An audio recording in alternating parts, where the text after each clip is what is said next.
Hey, how you doing? Tony Wasinski, official ad reader to podcast Redline Radio, and I am joined by my old tag-along, Frankie Bergasetti. Hey, how you doing? I'm actually in a fine mood today. You know, I know we had an underwhelming effort from our Bears, but I went to Dicka's last night, had a very fine meal, got the crab cakes to start and a butterfly pork chop, and my nephew Dave got the grilled cheese. What did you have to drink? We had a great tasting, less filling, delicious 96-calorie Miller Lite, and it pairs so nicely. And the point I'm telling you about the butterfly pork chop at Dicka's, just the Miller Lite plays in all these situations, circumstances. A lot of times we're in a garage, we're fucking around in a basement. But I'm telling you, you go out, you sit down, you have a fine meal, a great Miller Lite went along with it perfectly. Did you go bottle, draft? What was the situation? I actually like the fact they give you the bottle and then they give you the option if you want the cool chilled glass. So I was going through the chilled glasses pretty fast. I know you're a fan of the chilled. I always loved that. Chilled the glass for me. Chill it 10 times over.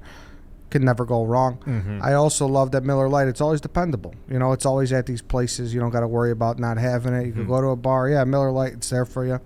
And how about this? To celebrate the return of Miller Time, moments over football, Miller Lite created the Miller Timeless Collection. It's a collection of 6 stunning ring sets in solid 10-karat gold and featuring a microchip inside each ring. This chip can detect when all 6 rings are together enjoying Miller Time in football and unlock free Miller Lite.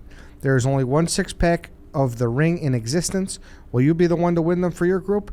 No purchase necessary. Must be of legal drinking age in the U.S. For more information on how to enter and contest requirements, visit MillerTimelessCollection.com.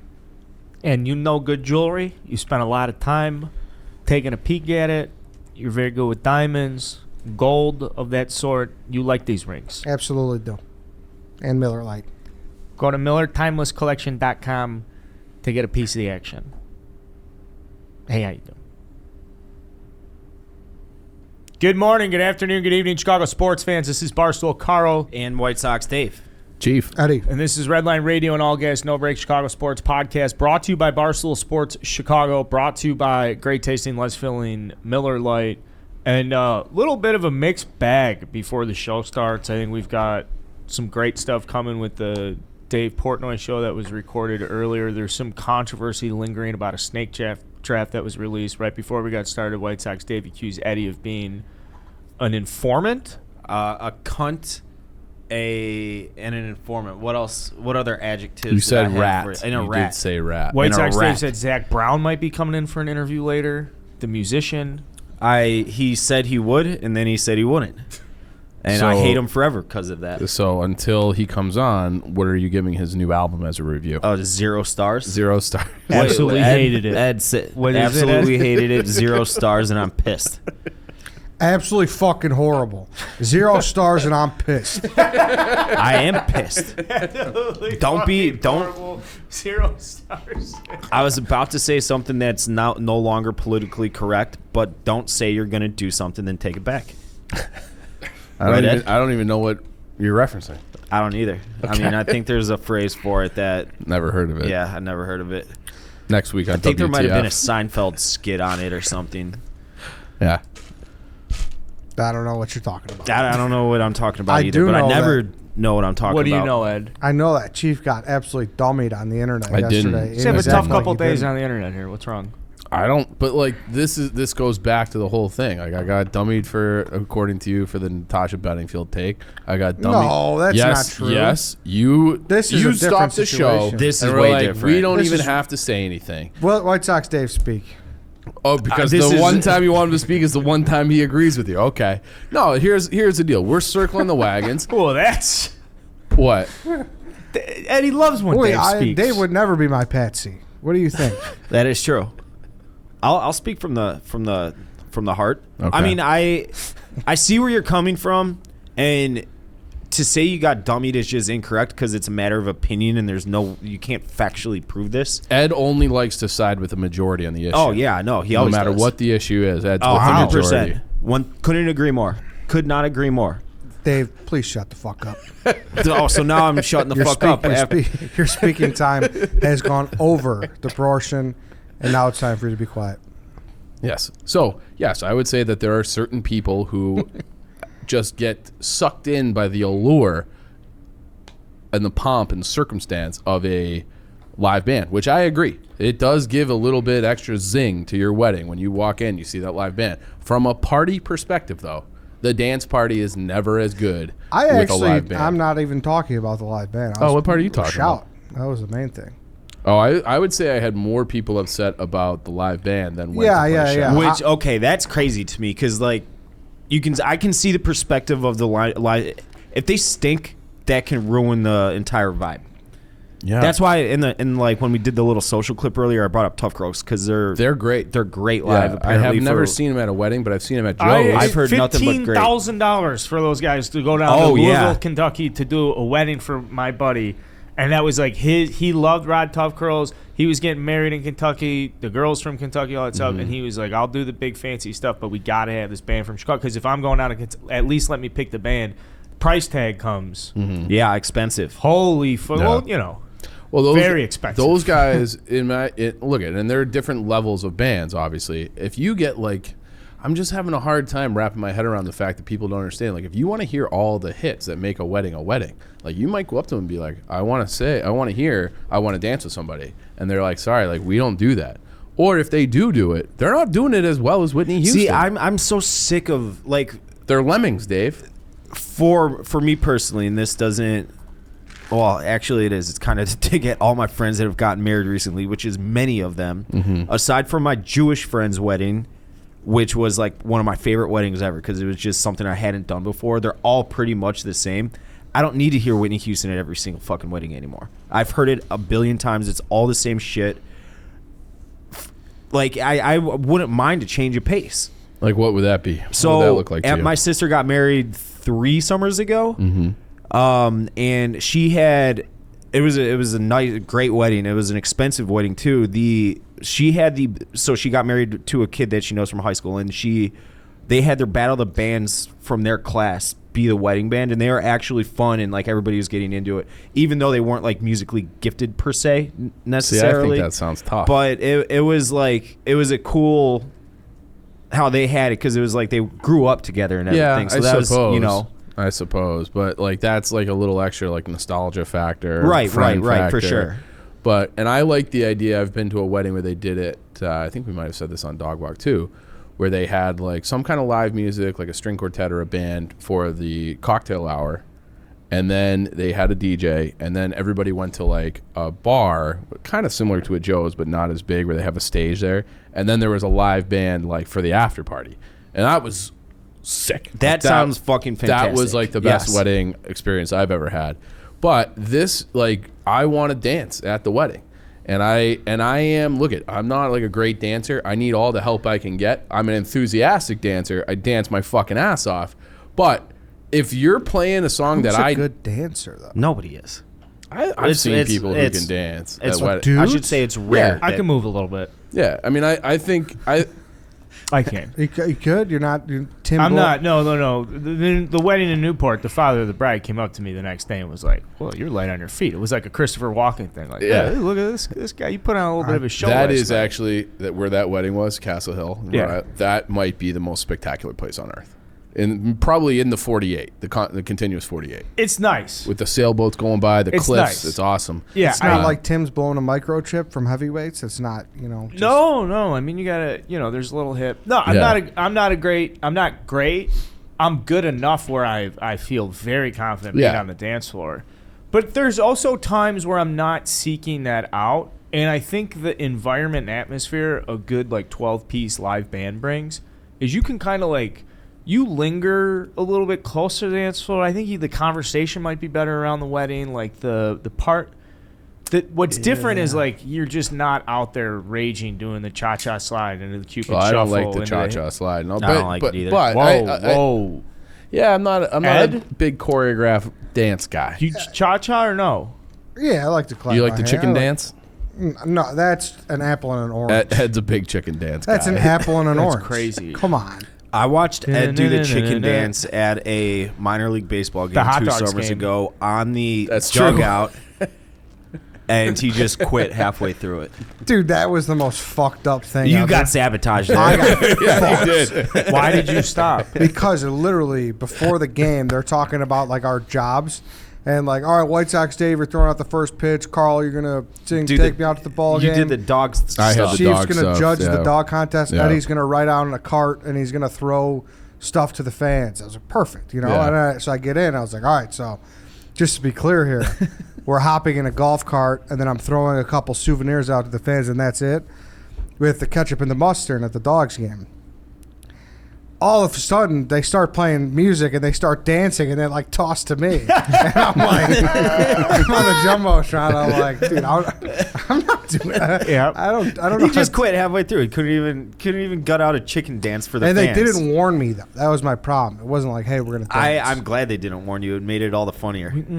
Because I would have been fucking furious if I was in that situation too. But since it wasn't me, I could laugh at it and make fun of it. That is the best. Yeah, that is the best, isn't Yeah. it? Mm-hmm. I mean, it's just like funny the idea of getting like worked up about having to do a chicken dance in front of an independent minor league baseball crowd in Rosemont. Like, what are you nervous you're gonna see a buddy from high school or something? Like all these, it's just like little kids and like stressed out parents and like old people from the neighborhood. Yeah, of course, when you think about it like that, but when you look up and you see yourself on the screen, it's a little bit of a different situation. Or we also work for an internet company. Yes. Yeah, you know, exactly. Look at this That's fucking guy. that Who's literally fucking monetizes putting people in Yeah. awkward Yeah. situations to make them look bad. One idiot doing the chicken dance on Yeah. the I don't think there's video of that. Thank If God. I recall Well, correctly, now we're this gonna have is- to do an investigation. I know there is video of it Tom somewhere. filmed it.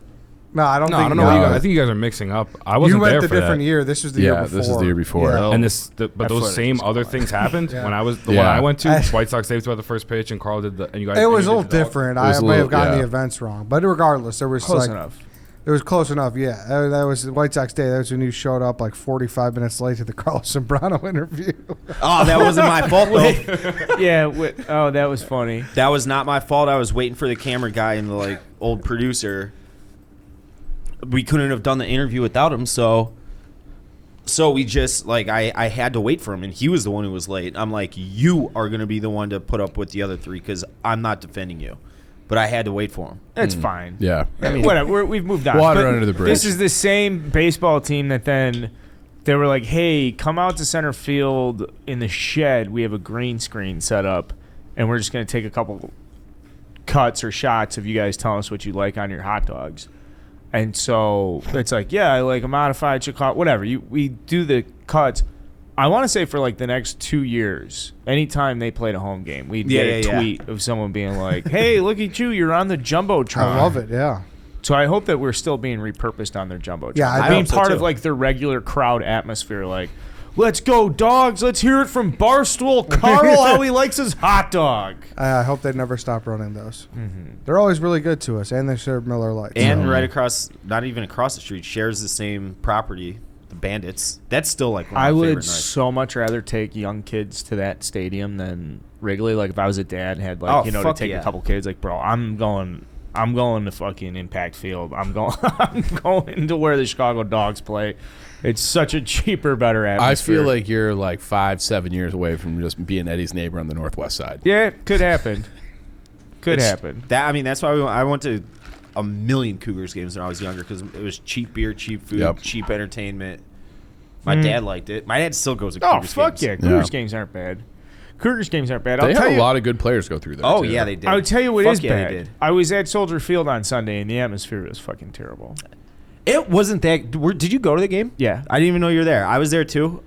It was, aside from the first drive when they gave the gleam, as Eddie likes to put it. That's my thing. It's actually a Marty Schottenheimer thing. Okay. But go ahead. So as Marty Schottenheimer likes to put it, the gleam when they took the 7-0 lead, I think they were up 7-0 after the first quarter. Yep. It was like, okay, it got a little loud, but after that it was Aaron Rodgers show. Yeah. Bad officiating, and the stadium was just not loud. Yeah, there was that moment where I think Bears got the ball back with 4 minutes to go in the first half, and I was like, whew, maybe the Bears are going to do the score, halftime, receive, score, and take control of this game. It's like Idiot. What are you thinking? What's wrong Like with you? just Shame on you. They had put together a couple of drives. Yeah, they did. Yeah, so I was like, maybe they can do it, and like maybe and it's like, no, same old shit. They never scored again because they had already scored the Mooney touchdown, I think, at that point. So, yeah, it's just It is the same old shit. Yeah. and it's time we wipe that ass. Oh, nice. David. Nicely You done. know Dave used to wipe his ass with his hand? What kind of fucking slander is that? I mean, it's just a slander. It's a slander machine over He there. used to just fucking Goop it out, Eddie like a Goebbels. primate. You're sick. You sicken me, Ed. Let me And then see your what happened, Dave. Let though? me see your I mean, fingernails. My fingernails are clean because I got a weird OCD obsession about always fucking making sure they're You clean. get manicures? No, I've never had one. I just pick them myself and like make sure they're nice and Okay. dainty. But yeah, prior to starting Redline Radio in 2016-17, I did wipe my ass with my hand. It was just like See? just go underneath and just pull it all up. See? This is And gross. then we got introduced to our favorite Chicago brand, straight out of Chicago, Dude Wipes. And I became a new man after I was introduced to Dude Wipes. So no hand, no scratchy toilet paper. You got the flushable wipes. Just flushable wipes, and I mean it's a very cliche quote: "Soft as a baby bottom." My asshole was soft as a baby's bottom. Wow. And who do you Exactly, exactly. Who do you have to thank for that level of comfort? It was Dude Wipes, and I mean they originally hopped on board with Big Cat because Big Cat's a big proponent of Dude Wipes, not just because they're from Chicago, but because their product is actually that good. And with Dude Wipes, for any situation on or off the course, if you're golfing, you can just use the Dude showers. If you just need to drop a rat after, having a night out on the town eating late night Mexican food, you got the Dude, standard Dude Wipes. They're flushable. Yeah. They So- make you feel good. You feel clean. If there are a bunch of people out there who are still wiping their ass with their bare hand like you used to, where can they find Dude Wipes? You go to dudewipes.com.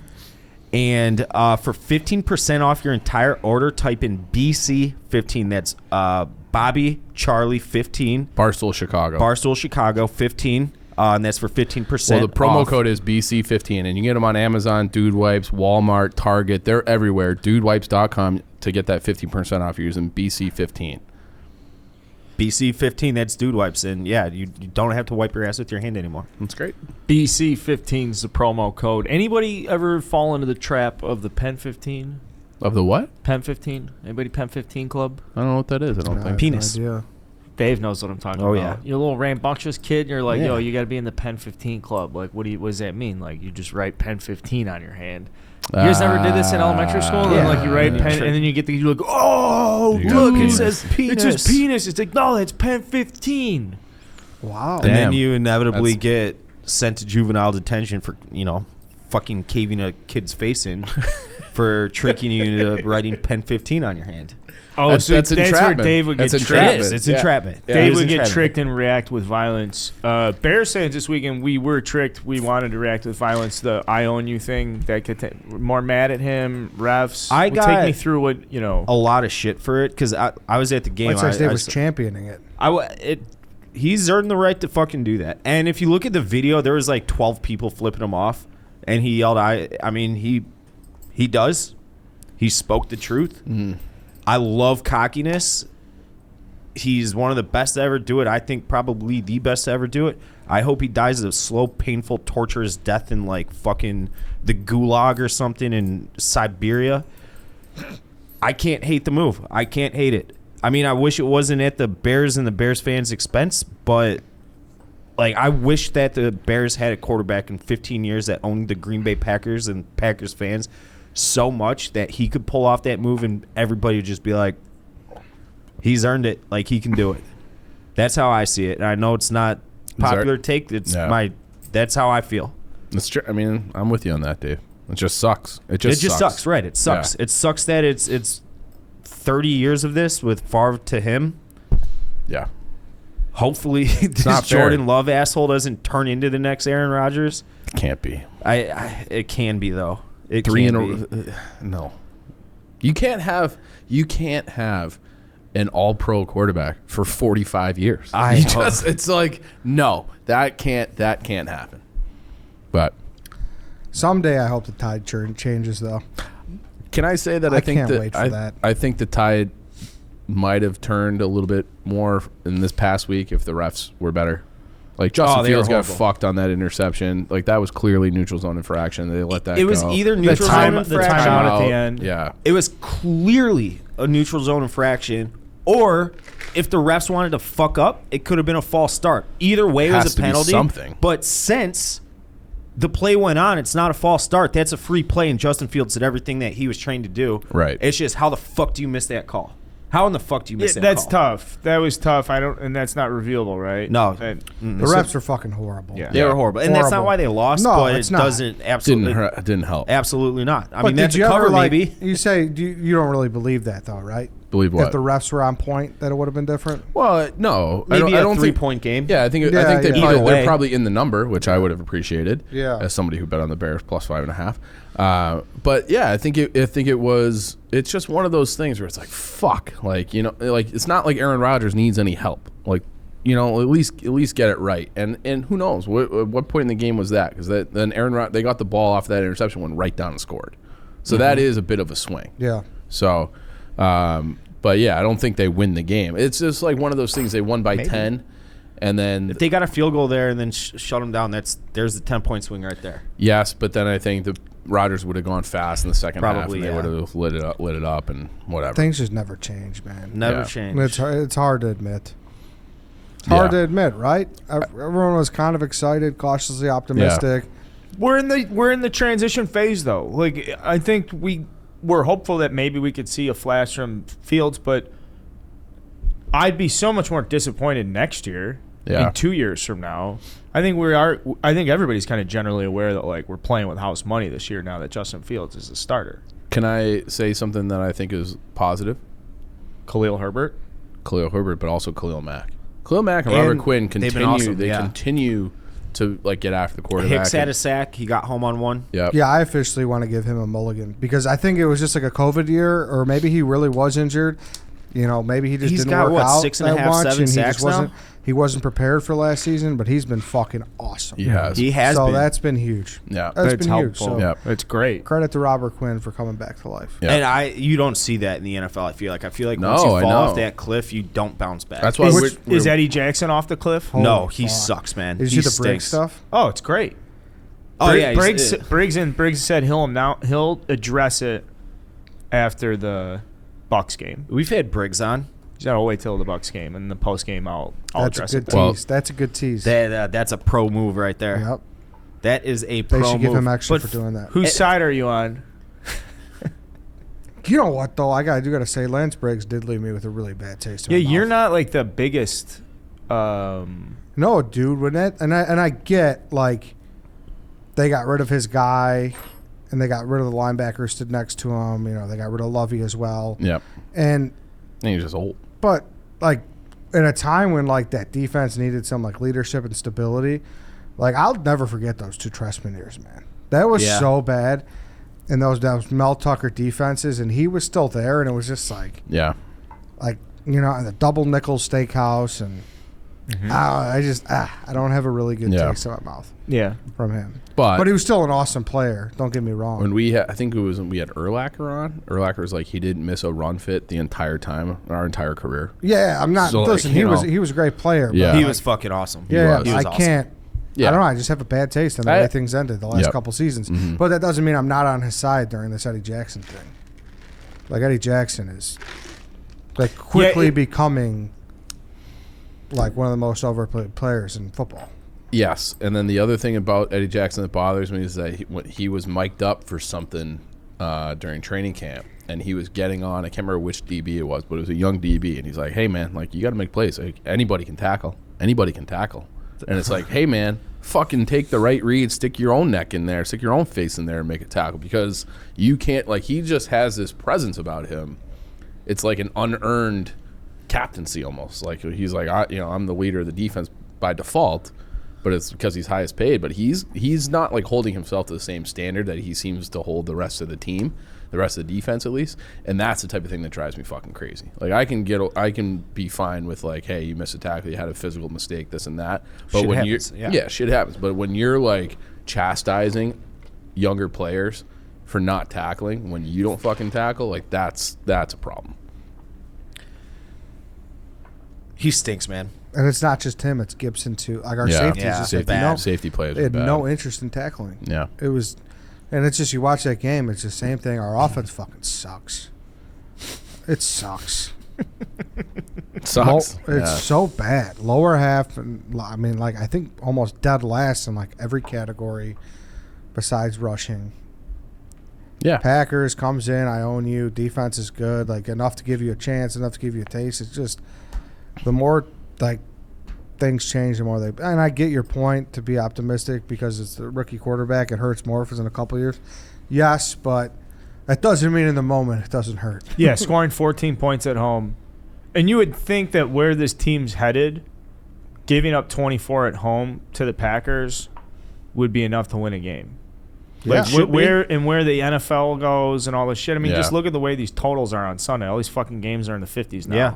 Like, it is heading in the direction where giving up 24 at home to Aaron Rodgers in a fucking defense, aside great from weather DBs, October game isn't too shabby. It's not. It's really not. So we turn the page. We go, I mean, we can spend time, I guess, looking ahead to the Bucs. But I think when we talked last about this, it was like, hey, even if we lose to the Packers, they get to 3-3. You know, winning at the Bucs is going to seem basically fucking impossible. They're going to get absolutely fucking steamrolled by the So Bucs, then at the end, if you beat the Niners, if we're at 4-4, I guess that's kind of what we're looking at is like, all right, well, we're set back now. Can we get to – is there a way over the next 2 weeks we're 4-4, or are we just kind of – It's the line even in that game is embarrassing. 13 points for the Bucs is crazy, though. I was going to guess it was 12. That's like an Alabama line. Tom Brady, 10 days to prepare. Yeah. Oh, okay. And Tom Brady – no one's probably talking about Tom Brady holding up the 4 last year against the Bears and getting nationally embarrassed. Probably one of his most embarrassing moments in his career. I think it's probably number 1. Right? Portnoy said that he was dead after that. Like, that's it. That's was crazy. It might have been a little early to throw. So do you think we all agree Tom Brady's the type of guy who's sitting around being like, I fucked up. I'm going to annihilate the Bears. Yeah. Absolutely. Yeah, he's a fucking psychopath like that, and it's down there. Is there too. any doubt in anybody's mind that he does that? Because I think they, like, 12's a lot, or 13, is it whatever the line is, 13. I don't think the Bears come. I think it's going to be like a 30-point game. I think they're going to get fucking steamrolled. Bucs are awesome.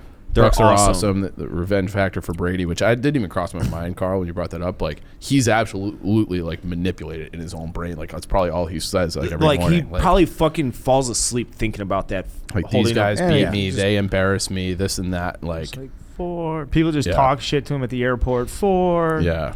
And Foles isn't the starter anymore, but there's always that rumor he doesn't like Foles and. You remember that? Do you remember that? Like, I think there's. I mean, how can you not like come on, Foles? what's you that remember story? that? Well, he lost him in the Super Bowl, right? Oh, so he just Foles outplayed him. Yeah, and then after he's that a game, vindictive asshole. he didn't like shake up with Foles. He just like went back. There's a lot of speculation that him and Foles did not get along. So, and really, in that case, like. You know that just means Tom Brady doesn't like him because, like, what is Foles bringing to that table? Like, what is Foles doing for that relationship where it's like, you know what, I don't like Tom Brady. It's like, bro, it's Tom fucking Brady. Yeah. I'm looking He's at way better than Aaron Rodgers. The by matchup the way. right now. Tom Brady. Yeah. The Bears average 16.3 points per game. Not great. The Bucs average 32.5, so almost exactly double. And what does the Bears offense do well? Run the ball. And what is the Bucs' greatest strength on defense? Oh, that's exactly run it. the ball The against matchup them? is so bad. It's very bad. The matchup is so bad. They're gonna Who's gonna guard Antonio Brown and Mike Evans? Is Gronk coming back? I don't think he's Probably back not. yet. I mean, those are just and then Godwin. The weapons are just. Yeah. We're gonna get fucking roasted. The more we talk about it, the worse it gets. Because we won't be able to move. Right? Are we assuming that we won't have like drives and shit to keep Brady off the field? There's no fucking way. I mean, they're gonna shut down the Bears' run defense with 6-7 in the box. Unless if our front seven is a fucking beast of a game. Yeah, I might tease this one. I might get the Bears up to 20. That's not a bad idea. I mean, 20 points. The Bears. I don't. But even that doesn't feel like safe. It doesn't really. It doesn't feel safe. But what are you laughing at? I would Tom? have to You tease fucking it. It's Jets a fan? quick 180, like, 20, we could do it. We could do that. Like, you guys were just talking about losing by 30, and now, 20? Yeah, but we could cover the 20. Fuck off, Tom. It's just funny. Fucking dirty cocksucker. Not you, Tom. I would Dave. have to tease it to 22 to be safe. Get outside of a football number. Yeah. I mean, what do you? It's minus 190. Yeah. What about pleasing the Bucs to -25. Ed. It's just depressing. Is it more or less depressing now that we're in this moment than you thought at the start of the season when you're like, oh, this is going to be a tough season? Or like, Well, it's just it's the Godfather 3. Right when I think I'm out, they pull me back in. And they just have done a wonderful job at that this year. They've done a wonderful job at it this year. We'll see. Yep. I mean, like we said, I don't think any of us expect them to be the Bucks. We'll see how they respond, and then they play the last 2 games. And watch them bye. fucking pull one out of their ass at the same time. So I mean, Philly sucks, and they struggled with Philly a little bit.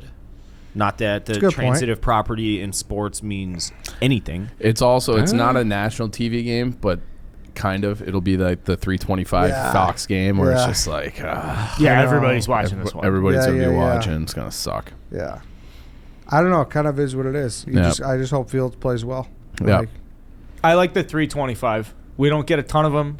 I love a 325 for the Bears. I really fucking do. And it's nothing against the noons. The noons are fun, but there's just something about the grind of getting sucked into these noons and then being emotionally devastated for the 3 o'clocks. And you're just, you know what? So like we can enjoy the noons. This is the time of year where I start to love that, especially if you're going to go to a game at 325 where you get there and it's light out, and then by the end of the game it's dark. And like if the team is actually good, then it turns into like you had your great tailgate where you're like kind of warm, but then at night it gets a little bit colder, but the atmosphere is electric. 325 starts are great if your team is good. It's a good point. And I think going to a sports event when it's light out and it ends when it's dark out is severely underrated. It's like a weird thing, but it's true. Like it just makes it better. It's a great part of fall. What else, Dave? I have something for us. I just realized that I never realized how much I love 325 games. Like noon's too early for me because like I like to fuck around on Sunday mornings and be somewhat productive, maybe a little bit, but like to pack it in by noon, 325, it affords that ability. Yeah, you can stretch your legs a little bit. Yeah, exactly. Yeah. So I actually kind of, is it a home game? On the subject of the 325, I might parlay this Bears afternoon game with little fucking Gale Street. There you go. Boys. There you go. I actually might Carl, do that. You took the words right out of my fucking mouth. At 320, like noon's too early to like go big and on ribs and everything. Not really, but 325 is perfect for me. Yep. They're open from 3 to 8 this Sunday. I mean, am I just crazy or am I thinking about a little halftime? It's Gale Street weather. It's Gale Street weather. It absolutely is. Eddie, kind of a neighborhood spot for you guys, Jefferson Park. You've been hitting this place up your whole life. You love Gale Street Inn. Yeah, 4914 North Milwaukee. But the point is, people who are on this side of town, they're a little east in Wrigleyville and Lakeview, you could order Gale Street. It's on the Toast app. Go get it. The ribs, like we said. I mean, we all went there for a dinner. Yep. It's awesome. They do seafood very well. Yes. And that's he does random things well. It's hard to find like good seafood in my opinion. I think Gale Street does it very well. Best potato skins in the city as well. What about the crab legs? I know we talk crab cakes on Dog Walk, but the crab legs, again, to the seafood point. I mean, just premium preparation. Big time. I saw the other day that crab legs are a massive shortage. Everything is. Yeah. Yeah. Why is it? Crabs got COVID? Dave? I don't know, but I did meet through a friend of a friend a deep sea crab fisherman 2 summers ago. Deadliest catch. Does he Does he like Oyster Rockefeller? I didn't get that deep in the conversation, but yes, I would assume he did. Because they're on the fucking menu at Gale Street. I knew that's what you were getting at, and I have always said I'm not a huge seafood guy. We went and we Ed treated us to a dinner at Gale Street. He said you got to try the Oyster Rockefeller. So I'm like, okay, I'll try it. Out of this world good. And the jambalaya. It's not a New Orleans place, but their fucking jambalaya is just fantastic. It's awesome. Perfect Sunday football meal too. Jambalaya. Toast app, GaleStreet.com, 4914 North Milwaukee, right by the Jeff Park Blue Line. You were going on a fishing trip for 6 months? No, my friend of a friend. I've met him a few times. He is a deep sea fisherman. Would you ever consider doing that for 6 months? Absolutely fucking not. You should. Oh, if we didn't have this job, I would probably do that. Yeah, he only works a few months a year. Yeah. But you should go for 6 months. Have you, dude? Fuck that. Why? All the fucking waves crashing and seasick out there. Could you imagine? Take Danny with you. I would love to send Dave off for 6 months and just wave to him from the dock and see him pull up 6 months later. Can you imagine what his beard would look like? Oh, it'd be awesome. Your beard would be so legendary. I don't think it would. It absolutely would. On the next You'd look like Portnoy Ernest show, Shackleton. I'll let you act as my principal. Is that the right one? Are we still in the ad read? Did we close that? I think we're done with it, but we're talking deep sea fishing now. Okay. Because they do a good job of yeah. seafood at Gal Street, and I didn't know if that. I'm sorry, I wasn't. You're good. But if you can get to, I'll do it for $500,000 for 6 months. But Portnoy's got to pay for it, and we got to document it. Your demands are so crazy. That's my $500,000. $500,000. I don't. Do you think your crabs are worth $500,000? No, Okay. I don't. Okay, well. But you got to pay on top. That's the Okay. going rate. Do you Okay. have crabs? Never been tested. I don't know. I think crabs is one where you know. Oh, that's just because they like jump They're around like, like yeah. little fleas. It's like lice. I have never experienced a crab in my pubes. Good. Well, could we make? What about giving David jet ski and having him go from Chicago to like New Buffalo, Michigan, or something? Or like, can we give him some sort of I would love water-based that. Like, obstacle? You wouldn't do that? I I would race Dave on the jet ski as long as I was ensured that there was enough gas to get there. that's the thing. Yeah. Breaking wanna be out in the middle, stranded that at would. sea. Ooh, that's tough. Yeah. All the sewage. Speaking of live bands, the fresh carp. I got to know the keyboardist for this band.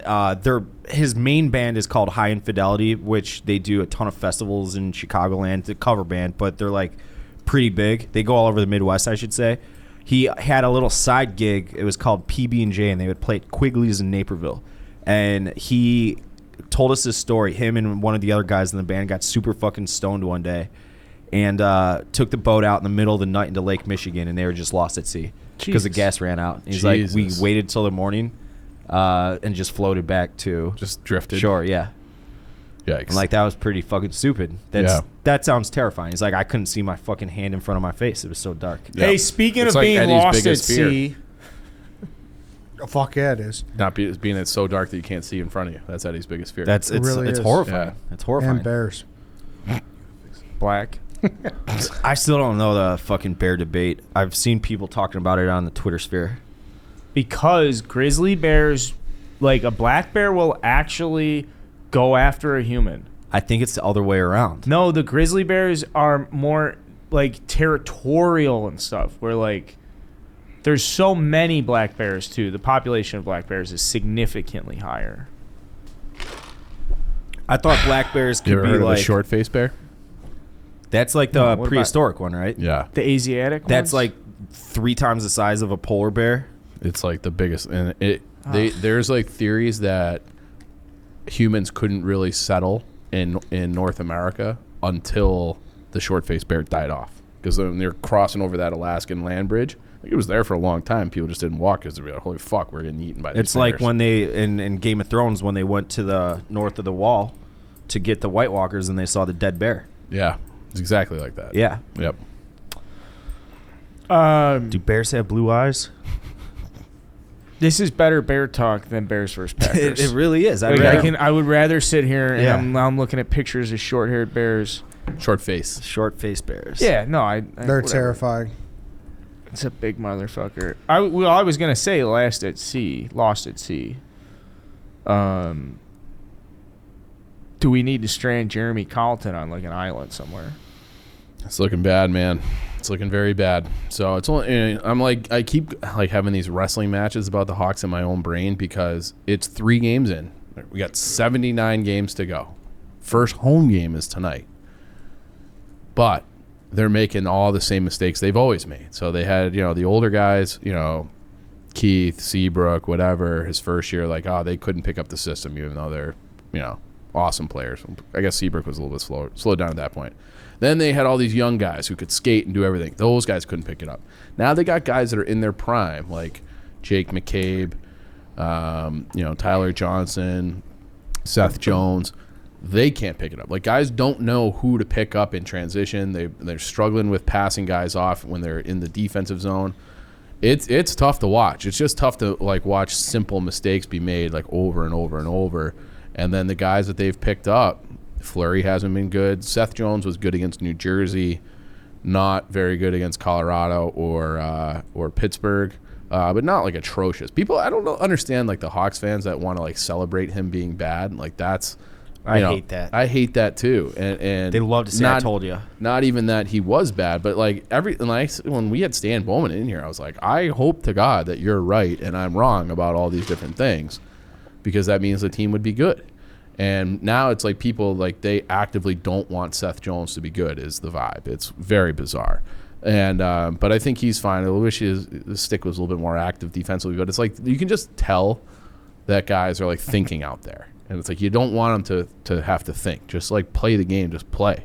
And they're always like a half second late on everything. Like Murphy and McCabe, they were supposed to be the shutdown pair. They've been atrocious through 3 games, like atrocious.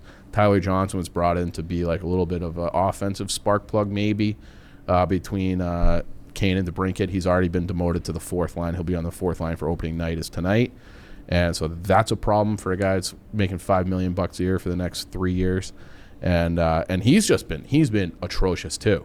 And so it's maybe it's early in the season. Maybe the guys need an adjustment period. I don't know.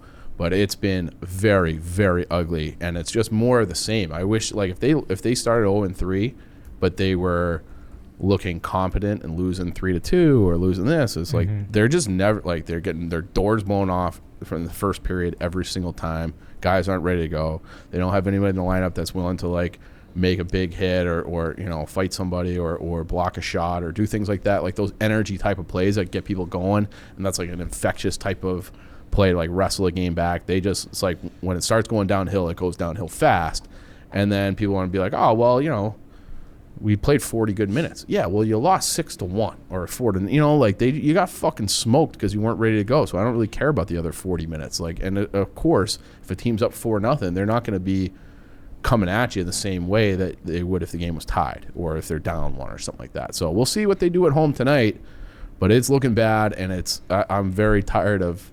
I don't care about the system. You know, people are like, oh, the man system, zone system, this and that. I don't care what you play as long as you play it well. They've just been trying to do this man plus, for lack of a better term, under Colleton 3+ years now.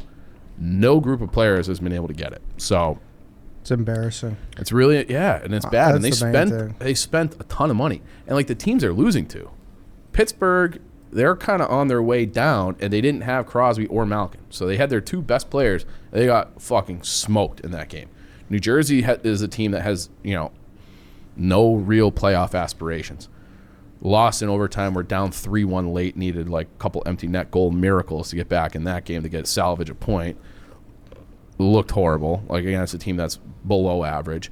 And then, yeah, Colorado's one of the better teams in the league, and they got smoked. Like, that game was ugly.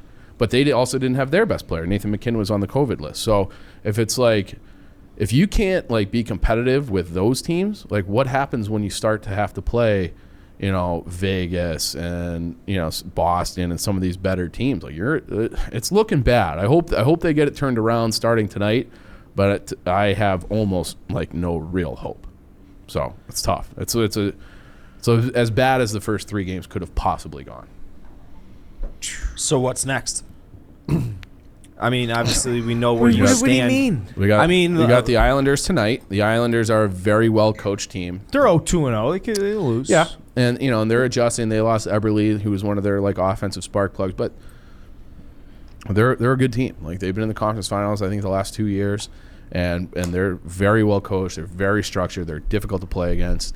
And, you know, and they're a team that's also desperate for a win. I'd almost rather play a team that was like 2-0. Oh. You know, where it's like, hey, we're on the road for the first time, this and that. The Islanders are, you know, they're a team that has been successful. They know how to play the right way. They're probably hungry to get 2 points, and they look at the Hawks being like, this is a team we can fucking smoke. It's all, you know, like, to use what we were talking about the Bears, the whole team defensively looks like Eddie Jackson. Okay, where it's like you're a half second late to everything. It's angles. Like jarring to watch. Yeah. It's like, what? Like, how could this be? How could it be? Yeah. And it's not like they're not jarring. spending money. It's not like these guys aren't like talented guys. Like Jake McCabe, Connor Murphy, Seth Jones, Cal DeHaan. Those are all like very, like, those are like bona fide NHL players on any team in the league, any single team in the league. And they haven't been able to figure it out through a full training camp, full preseason, and 3 full games. So again, it's October 19th, but it's not looking good. And Frank Cervelli, who's like a Adam Schefter type of guy for hockey, reported today that Colleton is not on the hot seat, and then Taves and Kane both came out in support of him. And the question wasn't even asked, but Kane's like, we're well coached enough that we should be better than this. And then Taves had a similar comment. But what do you put into that, though? What do you... Well, the fact that the question is really being asked, and Frank Cervelli is like, yeah, I wonder if Colleton's on the hot seat. Because, the Hawks have their last 2 head coaches where Joel Quenneville was fired on November 6th after 13 games, and they were 6-1. But, fuck him, I guess. And meanwhile, the Panthers are fucking awesome. I don't know if people are paying attention to that. Joel's they're going to be right there for the Stanley Cup. The Panthers are fucking awesome. And so they fired Joel after 13 games. They fired Savard, who was the coach before Joel, after 4 games in 08-09. So it's they do have a history of shit canning guys early in the season. And but apparently Colleton, who somehow earned an extension, and Stan, who somehow earned a promotion, both of those guys are safe. So we'll see. I mean, it's a real bad look if you spent all this money and kind of traded away young prospects and picks and all that. And I liked the moves. I liked all the moves. But eventually, it's just somebody has to be held accountable for this. This has to be the dagger. I mean, if this doesn't work, you can't keep them both. They can't. I think they will. Really? I just think that they will. I don't. Danny and Jamie, they're new at this, and so they're gonna ride this out for a couple of years here. And when Kane and Taves are up, they're gonna just let him spend this money and figure out how to rework this roster. I honestly I don't know what to think, and we've talked to Danny on this show before. I don't know how you can look at all these different moves for the last 10 years and be like, this guy's doing a good job. I just don't understand it. So, but clearly he's very good. That's the other thing that drives me a little bit crazy about Danny. And I really like Danny Wirtz. I've gotten to know him on a personal level. I really do like him. And I think he's very bright. But I don't understand. I'd love to be a fly on the wall when Stan is explaining himself. Because it's just there's just an avalanche worth of trades that have been he's on the wrong side. He was on the wrong side of Brandon Saad trades 3 different times. That should be fucking impossible. But that's where we are. And he fucked up the Patrick Sharp thing. He fucked up Brandon Saad, Panarin. The list just goes on and on. Not to mention the off the field shit. Not to mention that, which we haven't had any. I bet you they're so glad the season started. Yeah, you haven't heard that in a minute. Right, you haven't heard about that. And they did agree to make the findings public, but who knows? They might just a Friday news dump and not really. Who knows? Just kind of slide it in there. It's just so discouraging because I was hopeful that they would be in the mix for the playoffs. I didn't have any illusions that they'd be at the top of the division, but I thought they'd be in the mix because the Central's got a lot of pretty good teams. I thought they'd be in the mix with those, that maybe 3rd on the high end they could finish, or maybe get that wild card spot, finish 5th in the division, and be pretty good. And that's obviously that's still on the table. Like I said, there's 79 games to go, but I don't envision anything getting better with this group because it never has. It's the same mistakes year after year. It's how if he's this great communicator, how come no one's been able to pick up his system? Mm-hmm. I don't know. It's common denominator is the system. Dave, I know the Ice Girls are no more. I don't know if there's. Why'd you have to do that? But why? All right, sorry if anyone wants to comment. Dave was the first guy next to me, so I said it. I liked the Ice Girls. I like the Ice Girls too. Yeah. Let women express themselves how they please. Yeah. I mean, it's it's one of those things that I don't think anybody really cares about, but the Blackhawks think they're patting themselves on the back for that. Oh yeah, we're gonna be super fucking. Or did they get rid of him because they had to get rid of him because of all the shit that we're talking about? They have the stuff behind the scenes. I think that's do they want to remove all their of opportunities to be criticized? But though I've gotten to know maybe 5 or 6 of those girls pretty well over the years. Yeah. And now you're being pervy, Carl. One of them's married to the friend of a program. I know them, and they all love the job. They're not being held hostage. I think they get $50, $100, $150 a game, and it's they're basically Think of like a bartender with a shovel. Like, I don't understand when that became offensive. And they changed their uniforms maybe like 3 years ago, and I don't know. It's just like I don't really care. It doesn't like change my fan experience, but it just is like what like it's Remember just like when a you had me transparent. tweet "She Who Shan't Be Named" like 4 years ago about the Ice I Girls? think it was longer ago than that, but yes, it was like that was when the Hawks were still good. We went to that. Yeah. That was when you had the tickets. Those are talking your about seats, I think. Yeah, they were. Your prom date? No, No. I mean, She Who Shan't Be Named. She used to be, without giving away too much information. She You guys grew up together. is vehemently against Barstool, and she used to be an update anchor at 670 The Score, and now Fill she in the works for blanks. like who used to be our main competitor. But I now they're kind swear of you guys went to But I'm not going gonna to give away or too you much guys did information. something together. No, Ryan and I went to a Hawks game, and This was like 2014 or 15. was it that long ago? It was think it was a so, long time yeah. ago then. And I tweeted, like, Can't believe they're letting these. Or what? it was something like it was that, and like- then a bunch of paper clips. Yeah. And she went off the fucking rails about it. Yeah. Yeah, but sucks for those girls who had like Good jobs. an easy job, a fun job, and I mean, 150. That's what, $3 or $50 for 3 hours, $50 per hour work. So yeah, and they usually like stop in the middle of the second period. So for a regular season game, so it's an easy job, easy job, fun. Get to watch sports. Nope, gotta get rid of them. Job creation. What else we got? You guys want to talk about Lori Lightfoot right now? Sure. No, we got Bulls on Wednesday night. Yeah. I'm excited. I'm actually like genuinely excited for the Bulls for the first time in a long time. So I'm very excited, and then I actually am now tempering my excitement because I like came to this realization that the East is just so fucking good. Like, even so, we say the Bulls are gonna be way better improved, but like the Nets are solid, the Celtics are solid, the Hawks are solid, the Sixers are solid. Like, even the fucking the Pacers, The Heat will always play us well. Yeah, the Heat went out and got Kyle Lowry. Like, Yeah.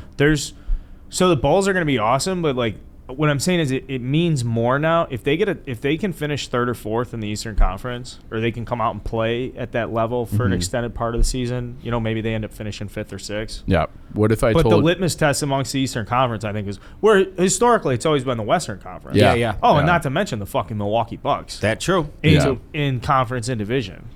So Carl, what if I told you that the Bulls over under for the year was 43.5 games? I would take the over Okay. strongly. Yeah. So I think Billy Donovan can get 48, 49 wins out of this club. I would agree with you. I'm just, and I think 43 wins puts you in like the 6th seed. Yep. So- Okay. So But I think that's less to do. I think the competition, like I think in years past, this Bull squad would probably like play up better in the Eastern Conference because the Eastern Conference Yeah. has been fucking thin forever. yeah. No, it's the East is pretty good. Yeah, I don't know if you said the Knicks either. Like the Knicks are, they were good last year, and I don't didn't know. say the Knicks. Yeah, but it's also like, Tibbs and I was saying this to Dave beforehand, that I don't know why I kept watching a lot of Bulls preseason. I don't think I've ever done that my entire life. I have soured on the NBA when it turns into like just isolation one-on-one basketball. Yeah. It just like sucks to watch. The Bulls don't play that way at all. Like Lonzo and Vooch like playing together looked awesome. They had stuff with he and Levine, a lot of two-man games. It was like like aesthetically pleasing, where it's like you don't even necessarily like, you'll just watch it to be entertained, and it's like, oh, if they win, great. Like I think if you're like a neutral fan, like if you're from, I don't know, fucking California, if you're a Laker fan and you see the Bulls are on TNT for the early game, I think people would enjoy watching them. I agree. Yeah. They share the ball. Some Plus the electric mystery, too. playmakers. It's a mystery. You rework your roster, like completely, which is what they did. Like you're going to be intrigued. So everyone's going to be. Yeah. There's going to be a lot of eyes on the Bulls. That's what happened with the Hawks. They reworked the roster. I was intrigued, and I got fucking shit in my face again. Yeah. Yeah. Sad. I feel like Alex Caruso has the potential to be the team MVP though by the end of the year. Where we're like, man, that guy, like People are going to just the way Yeah, he's people. Chicago's gonna and they're love that saying guy. he's playing differently on the offensive side through the preseason with like cutting and taking the ball and like having more of opportunities to score and be aggressive He and plays his balls off. Yeah. He plays his balls off. What else? Speaking of balls, I know someone who used to field baseballs really well. Oh, yeah. You know what? We have a special interview that we've hidden from you guys. Are we dropping it today, or should Yeah. we just push it to? No, we're dropping it today. Putting it right now. Okay. So We can't wait any longer. This is one of White Sox Dave's favorite players. Billy Squires. we got Billy Squires singing "Stroke Me," coming into your earbuds right now. No, but we got Mike Squires. We had to backdoor this interview a little bit. Mike Squires is now 70 years old, and I do got to say, we've had a few 70-ish-year-old guys on the show. Each and every one of them are just fantastic-looking 7-year-olds, and Mike Squires is one of them. Okay, I thought you were going a different direction. I thought you were going to say he's a nice guy. He's a handsome guy. Oh, he's so handsome. Yeah. He is so handsome. I would not have guessed he was 70. I would have, put him upper 50s, lower 60s maybe. Yeah. Anyways, but couple guys DM'd me. Some baseball player at Western Michigan where he lives, Kalamazoo, said that he's friends with Steve Squires, Mike's son, and one thing led to another. After a day or two of the Cusack thing, I am texting Mike Squires. So, without further ado, Hold on, Dave. hold on. What? Can you tell me about where the best place to get your ADD medication is? Oh, yeah. Ed, I'll tell you all about that. Hold on. Let me pull up the ad I read again because I Do you exited know out the name of it? Maybe Carl or Chief can tell I us. gotcha. We've Well, been no, I talking mean, about it I for mean, a it's couple innovative months. care. Yeah, Yes. innovativeadd.com. Innovativeadd.com. It's a real fucking clinic. You do one site, one visit in person, and then from thereafter you get your refills. Yeah. You get your scripts without having to physically go in and pick them up, which is just a fucking game changer. Yeah, these are medical providers you can trust as long as you're a resident of Illinois. They do take insurance. This is not one of those just online refill only places. It is a real clinic, like Carl was saying. So if you are taking ADHD medicine, these are the guys to provide it for you, help you manage it. So again, you want to go to innovativeadd.com. And set up your first appointment today, and they'll make your life so much easier. It's so much telemedicine really just saves you time. So get online, get your medication refill, and get back to your life. Innovative ADHD, like we said, they take insurance, and just go to innovativeadd.com, and it's literally that easy. Ed, you got the attention span of a fruit fly. You have ADHD problems with and how do what you got firsthand experience with Innovative. Endorse it, Ed. Endorse it for us. Yeah, I mean, I don't take ADHD medication, but I have gotten COVID tested at Innovative, and they were always kind and compassionate. So I can definitely vouch for them on that end. It's a good spot. So go check out Innovative. They take insurance. They do. Need to hammer that point home. You do have to be a resident of Illinois, but just go to innovativeadd.com and boom. Boom. What were you going to say, Boom. Williams? Boom. What about you? He was having talking the to no. He's talking attention span of a gnat. He was talking to Steve Squires, who's Mike's son. Yes. No, I they were it was trading his high school friend. baseball Couple stories. backdoor channels. Backdoor channels. Next thing you know, I'm on the phone with Mike Squires trying to explain to 87 him that slider, I am not shooting. trying to sabotage him. He's like, I don't know, man. I've never heard of these podcast things. Like he like it was a struggle to set up the Zoom with them. Like he's old school as fuck. I don't see. But Dave didn't give up. Dave never relented Because I have the perseverance of a goddamn SEAL Team 6 member. And the focus of someone who gets their ADHD medicine Exactly. refilled at Innovative Care. ADD. There you go. Yeah. Boom. That's how you wrap up a ad read right there. Mm-hmm. So yeah, Mike Squires. We're gonna talk some Cusack, some Say Anything, some Con Air, Some White Sox. some Tony La Russa, some White Sox. White Sox Dave's Golden Goose interview. Kinda. Right now would be Cusack himself. How much do you think we'd have to bribe him with? He's worth $50 million. I think he'd rather be dead than be near you again. Just he is sickened at the sight of me. I told you I asked Chelios if he could set it up, right? You didn't tell me that. Yeah, and he's like, no, he fucking hates that guy. That was okay. Before we go into it, someone DM'd me this story and I posted it.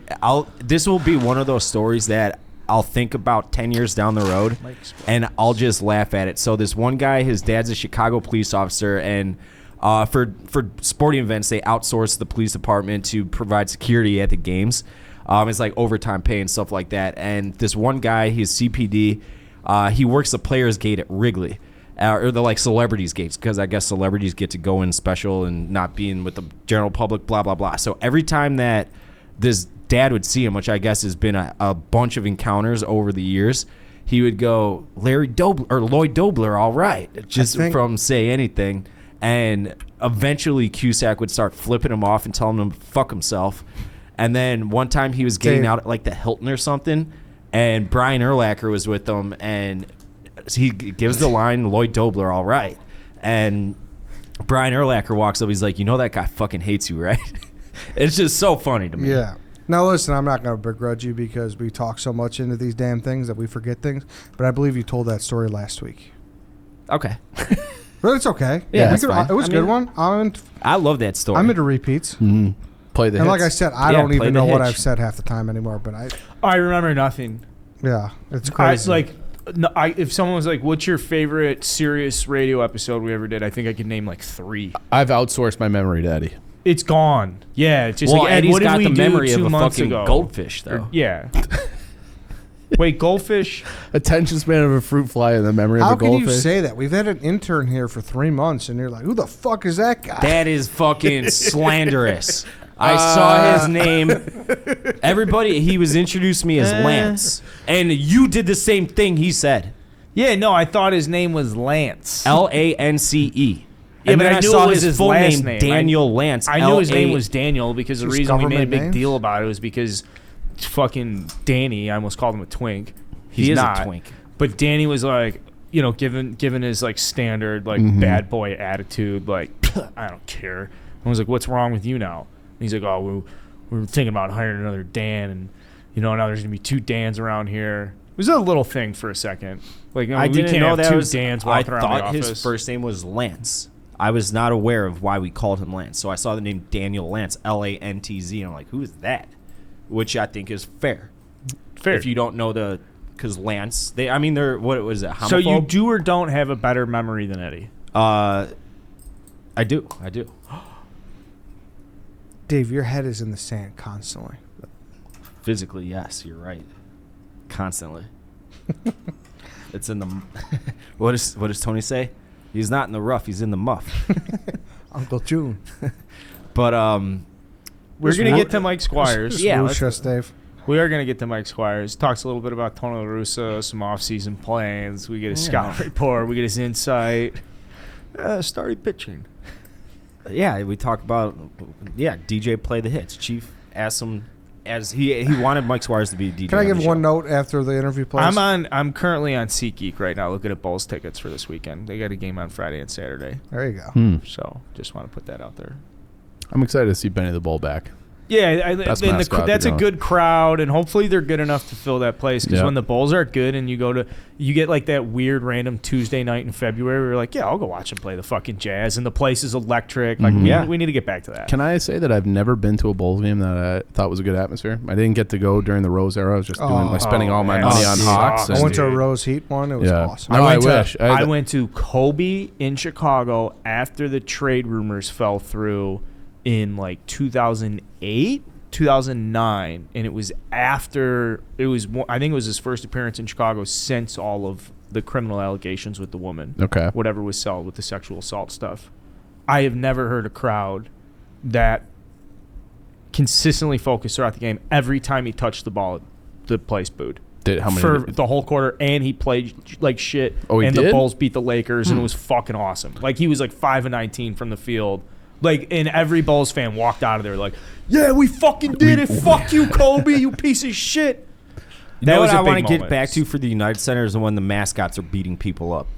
Like, We haven't seen Tommy that. Hawk. Well, Yeah, no. Well, Tommy Hawk got jumped and he beat the shit out of that Yeah. guy. Yeah. Come on, dude. Yeah. what's wrong with that? He got jumped. Well, he got jumped. He defended himself. And like they Yeah. were doing it for the camera. Right. I don't like that. Don't leave the mascots alone. Yeah, never be one of those shot camera guys. That's a bad person to be.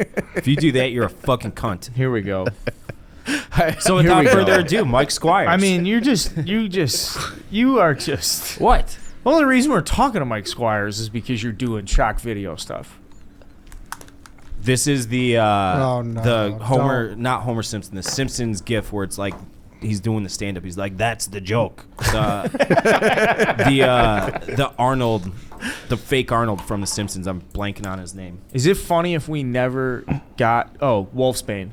If we Yes. Good call. if we Good call. would it be funny if we never got to the Mike Squires interview? It just didn't. It's like an air. hour and a No, half no, no, later. He 'cause I texted wanna- me this morning, asked if it were released yet. I'm like, not I yet. want They to come provide out. a note. This guy was such a nice guy. Oh yeah, super And nice. Yeah. Can we wish and I could provide the note after? Without further ado, Mike Squires. Whoosh. All right, we are in the interview portion of today's show. We are joined by former White Sox first baseman Mike Squires. Mike, how you doing today? I'm doing very good, thank you. Thanks for hopping on. So, you saw the video. I know it was sent to you through a handful of people. I just want to get your initial thoughts on like what you saw in it with Cusack name dropping you like that. Well, I thought it was pretty funny myself. I had conversations with John 2 or 3 times. I just thought it was sort of funny he even dropping my name. Why my name? Like I said, I've talked to him a few times, but I have no problem with him being a White Sox or a Cub fan. He's a Chicago guy, a sports fan, so sort of humorous. Yeah, that's when I walked up to him, I thought I was gonna, I initially wanted to bust his balls about it because over the past few years, and I know you don't know anything about this ban list, and I'm using air quotes. It's got like inanimate objects on it, the weather, a bunch of random restaurant chains like Domino's Pizza. It's meant to be a joke, and people have gone up to him at Cubs games in the past and said that, "Oh, you're on Dave's ban list," and he's had funny reactions. He's like gone along with the joke. So when I finally saw him in the wild, I wanted to get that joke out of him, and he just became super confrontational. And when he asked about you, it like shook me to like I was like, "Whoa, he's actually pissed off at me right now." So that's where it came from. Oh, well, like I said, it was sort of funny. John probably felt like you were getting on him. I don't know. But all I know is I got a lot of hits on my text messages with a bunch of my buddies, and he dropped your name. Wow. So I actually had a picture taken with him a few years ago, so I sent the picture to everybody, and that just kept it going a little bit. So I'm taking a lot of heat from my pals, though. What were your conversation with John like? You must have left a lasting impression on him. You're his ace in the hole. Whenever he gets into an argument, you're his guy. Like, did you know that beforehand? I did not know that. My son, who has a few friends in Chicago still because he was born there, says that he's talked to a few of his pals and said that I was John's favorite player. I don't know if that's true or not, but that's what they've said. So maybe that's why he does it. Did you play a lot of? I'm sorry. No, go ahead. I was just curious. Did you play a lot of first base in '83? I played most of the time. I would come in late in the game defensively. By that time, Greg Walker was there. Detroit had been there a couple of years. I started a few. I honestly don't remember that far back. It's how many games I started. But I played my share of games late in the game. I was looking it up. You had one of the weirdest, like, statistical anything that I've ever seen because you would play in just about a full season's worth of games, but it was clear that La Russa was putting you in solely as a defensive replacement. It was a 1-Gold Glove, right? Yes. 1-Gold Glove. So I mean, you could really hack it in the field. You don't really see that much anymore, and I guess that's why when he asked about you, Cusack, it kind of threw me off because like once I, gathered myself a little bit, I was like, wait, it was Wimpy, it was Greg Walker, and then Mike Squires coming in, but it was just such a random drop that of your name, and like you're out in Michigan right now. I know you did a little scouting afterwards. Are you still affiliated with the game at all these days, or no? No, I retired 6 years ago. I do a little before COVID. I would go over to Chicago 3, 4, 5 times a year. They have older players come over there, sign autographs, and mingle with the fans. But other than that, no. Is it weird to be reintroduced to like an entire new generation of fans who had no idea that you existed before this whole interaction? Yeah, well, it is. I mean, shoot, I'm 70 years old. It does make you feel good that somebody like John Cusack would drop my name. But, like you said a minute ago, Tony would put me in late in the game. When I first came up, I was platooning with Lamar Johnson. my biggest problem was I didn't hit the ball at the ballpark. That's all there is to it. But when I was playing quite a bit and Tony had just taken over, he would use me as the captain. Usually you'd have the shortstop go in and talk to the pitcher, whatever. Tony always looked at me and told me to go in and talk to the pitcher and slow the game down or whatever. So Tony liked me a lot. I knew how to play the game. I just didn't hit the ball at the ballpark. That's all there is to it. Now, what was it like playing for Tony back then? And do you see any?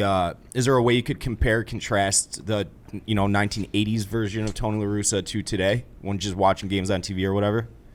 Well, no. I know that when Tony got the job, I thought it was a great hire because what was his last year in St. Louis? 211, I think it was. I think so. He still stayed in the game. He was around the game all those years and everything, and I just thought it was a great move putting Tony in there. I went to dinner with Tony, Jerry Reinsdorf, and Walt Jocketty next to the last week of the season or so when they were playing Cincinnati, because Walt Jocketty was the GM there, and I actually worked for Walt. My last team that I worked for was Cincinnati. So we went to dinner. We had a great conversation. Tony and Jerry are, they're friends, but Jerry's still his boss. But Tony relates to players really well, and I knew that it was going to be the right move. The players love him. Tony has your back all the time. You guys probably saw what happened the other night, and I don't know if Barrio was hit on purpose. I don't know that. I had no idea. But Tony's got the players back, and that's what they love him. That's all. He can still manage a game with the best of them. It's a Hall of Famer. He's a Hall of Famer, and I mean, we've talked to a lot of different players throughout the course of the last year, and the hire did come out of left field. I was more or less indifferent on it personally, but throughout the course of the year, when we would have different players like Giolito and Adam Eaglon, they echo everything that you just said, like completely and totally. Like they knew it came out of left field too, no pun intended. But at the same time, like once they grew to know him, like they're like, we want to go to war for this guy. Do you think that there's anything that he has to improve on heading into year two? Because he's going to be here for at least another year or two. I mean, until he decides to hang him up again, I don't know what else he could improve on. Tony he's what you call a gamer, and he's all in. He's going to do whatever it takes to win. I know when I was on the coaching staff of Toronto and he was out in Oakland, I didn't like Tony. Just because he'll do anything to beat you, and he just rubs you the wrong way. But that's what makes him tick, and he's trying to get everybody else on the other side upset. He's definitely the best, no doubt about it. I have nothing but great things to say about him. Now, time to put your GM hat on. If you're Rick Hahn, what are you doing this winter? What are you adding? What are you trading? You getting rid of anybody? You trying to target anybody?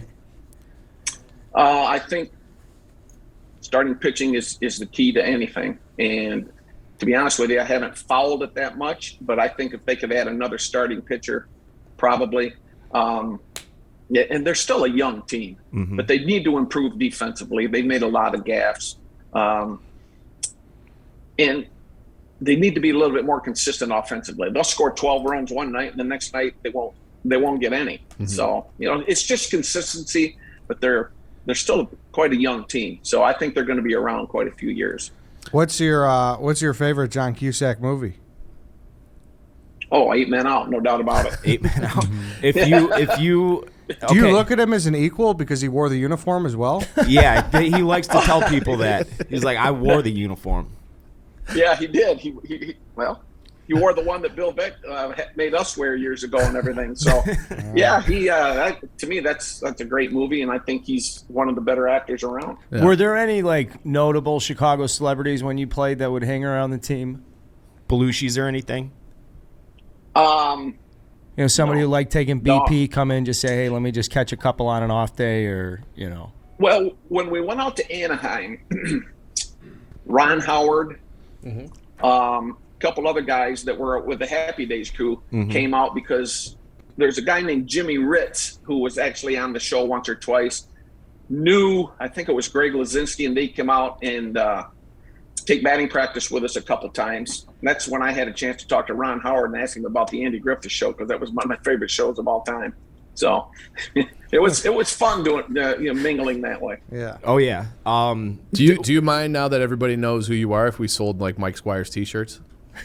Could we put your face on a shirt or your jersey? I don't. Yeah, go ahead, but I don't think you'll. Make Okay. much. All right. No. I mean, for as weird of a situation as that whole video was, I mean, you will be known for the rest of time in this generation's White Sox. You're permanently linked now to White Sox Day. How does that to make you this feel? idiot right Oh, here. you know what? That's good. I mean, people probably didn't remember me. I did. The only thing I did that I think people might have remembered is I got to hang the flag the day after we clinched the playoff berth in '83. But I've been around. I haven't been around in a long time. I was not a superstar. I don't even know if I was an average major league player. But when I got a chance, I did okay. But going back to the generations and with you young guys and everything, maybe I will. Well, you made an impression on John Cusack, that's for sure. I mean, For that's sure. Well, I'll be honest with you, it makes you feel pretty good that somebody like that would remember you. Yeah, no, definitely. I mean, I'm trying to think of a modern day equivalent. If I called you Doug Menkiewicz, would you take that as a compliment? Not really. Not really. To be honest with you, no. I mean, I know he was Defensive a pretty good replacement player. first baseman. Yeah. Yeah. He had a good. He was a good player. Yeah, he was a good Davis player. was good. Who is better, John Olerud or we'll say John Earl. That's a perfect comparison. or to Wally Mike Joyner? Squires. There you Pick go. one between John Olerud and Wally Joyner. No doubt in my mind, John Olerud. I was coaching in Toronto when he came up. He was one of the nicest persons you'll ever meet. I worked with him at first base quite a bit, and he was an excellent player. A lot of Very people good. So, said he was Shohei Ohtani before Shohei Ohtani was Shohei Ohtani. He went both ways. I thought he was a pitcher. I thought there was some contemplation about putting John Olerud on the mound. I don't think John ever pitched in the big leagues though, but maybe so. Maybe they did it. I hadn't heard that, but Yeah. John Olerud's definitely better than Wally Joyner, What about JT in my Snow? opinion. Yeah. Well, Mike, this is great to talk to you. This is. Yeah, it was. I'm glad you came on, and I know there was some hesitation because we weren't ever going to throw John or you or anybody else under the bus. It was nothing like that. But we appreciate you hopping on last minute. The fans will love this, and we'll go White Sox, I guess, and let's get a World Series out of this core, huh? And thanks for No letting doubt us about license your face now. Yeah, thanks for. Great. Thanks for all the views. Appreciate you having me on. A lot of people out there, like you said, your age and stuff, probably have no idea who I am or was or what I am now, but I appreciate you having me on. Yeah, they will now, and we appreciate you coming on, and we'll catch you soon. Can I say okay? this too? Like, I'm a big Mike Squires guy. You're a very nice guy. Yeah, me too. Oh, thanks. Honestly, he's a very nice guy. I'm no different than anybody else. Everybody, I don't care who they are, they're all human. They're, you can be who you want to be, and my parents brought me up the correct way, I think, and just. Where are you from originally? Be like everyone. You went to Derek Kalamazoo, Jeter's high Michigan. school, right? Derek Jeter went to my high school. That's right. That's right. I love it. I love it. There's two high schools. I went to the old Kalamazoo Central, and Derek went to the newer version. And back when I was playing, and Harry Carey called King of Kalamazoo. Well, back then I was, but not anymore. It's Derek Jeter. He deserves it too. Great guy. Yeah. Well, no, Mike. What are you up to now? What's going on now? Well, I have 8 grandkids, so I watch a little league and softball games and basketball games. I officiate high school basketball games in the winter. Play a lot of golf, not very well. So I stay. As a matter of fact, I just got done playing a little basketball for a workout today and everything. So I stay busy. My wife and I live close to WMU's campus and ride our bikes, and just we stay busy. That's why I retired, so I could have time to do this. I love that, and I want to play golf with this No guy. longer. Yeah, that's all right. Yeah. I can't. Yeah, you guys want to play golf, okay? But I just go out and talk a lot of BS. Well, that's what we do. That's what we do too. That sounds like a good time then. Well, we'll let you go. Thanks for hopping on, and if winter's coming up, throw on Con Air or something, right? Yep, exactly. So great. Appreciate it, guys. Thanks, Mike. Nice All right. to talk to you. Thanks, Mike. We'll catch you soon. Whoosh. Whoosh. We're back. We're back. And That we're was back. Mike Squires. Listen, I don't want to diminish. The guy played in the big leagues. 10 years. I yeah. felt like Chief was like, "Oh, buddy, no one knew who you like." I didn't want to. I mean, no one does know him. He I laughed know. at that. I know, but still, like the guy played the big leagues. He's a big leaguer. I He's know. a big leaguer. Okay. As Ozzie Guillen would say. Yeah, but he is leaguer. but that's the joke too. That's a guy you just call big leaguer because he was a big leaguer, but you don't necessarily know his name. And And he was a hell of a nice guy. I appreciate him Super coming nice on the guy. show. And I just want to make sure he knows that we were happy to talk to him. I think he knows that. Absolutely happy to talk to him. It did take a little bit of convincing because he's I thought we covered that. He's 70 years old, and Am I in the Twilight Zone? We talked about this for 5 Shut- minutes. This is what I mean. This guy's trying to call me a fruit fly. And he's just- but you're cutting me off. I didn't finish my point. This is amazing. And he was scared that we were going to throw him under the bus. I'm like, absolutely not. Like, you can have full editorial. Like, we're not going to ask you like some Bob Woodward pipe hitting questions, you know.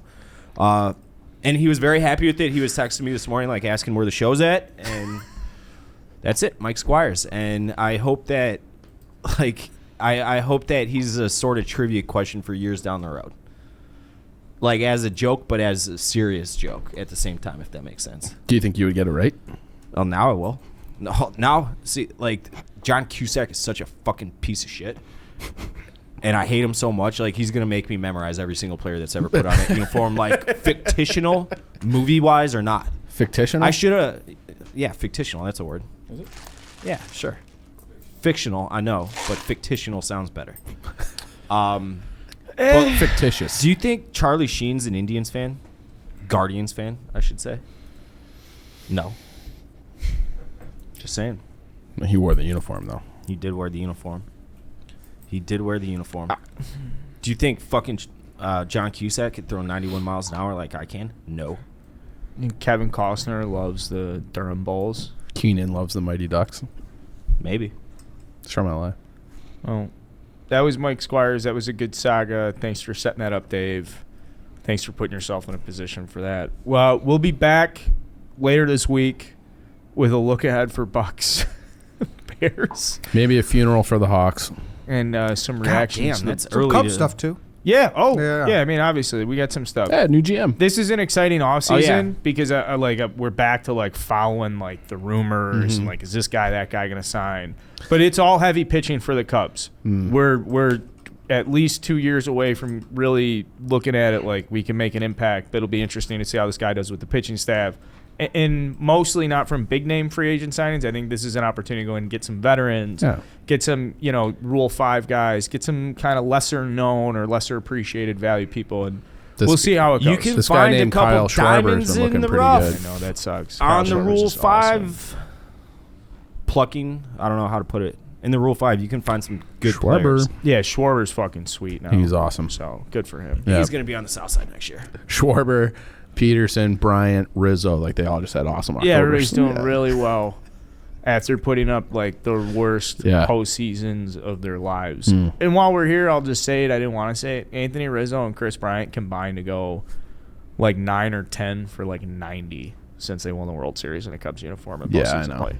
I know. So thanks for sending me down this path. Sorry. We'll be back later this week. All guys. No breaks. DJ, play that shit.